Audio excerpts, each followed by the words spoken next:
পুলিশের অতিরিক্ত ডিআইজি মশিউর রহমানকে গ্রেপ্তার করা হয়েছে। তার বিরুদ্ধে ৮টি হত্যা মামলা আছে। বৃহস্পতিবার চট্টগ্রাম থেকে তাকে আটক করা হয়। ডিএমপিডিবির যুগ্ম কমিশনার রবিউল হোসেন ভূঁইয়া বলেন, মশিউরের বিরুদ্ধে ৮টি হত্যা মামলা আছে। কোনটাতে গ্রেপ্তার দেখানো হবে তা এখনও নির্ধারণ করা হয়নি।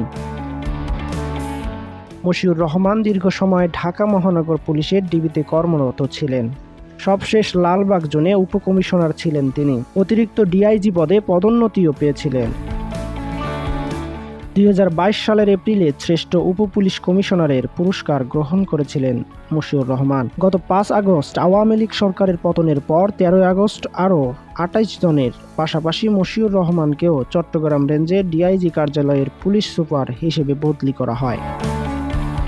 আলোচিত ডিবি কর্মকর্তা মশিউর রহমান ২০১৩ সালে রাষ্ট্রপতি পুলিশ পদক পিপিএম, ২০১৫ সালে বাংলাদেশ পুলিশ পদক বিপিএম ও ২০১৯ সালে বাংলাদেশ পুলিশ পদক অর্জন করেন।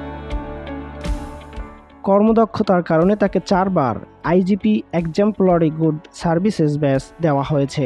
গত ২৯ জুন ২০২২-২৩ সালের জন্য তিনি শুদ্ধাচার পুরস্কারও পান। প্রজন্ম নিউজ 24, ঢাকা।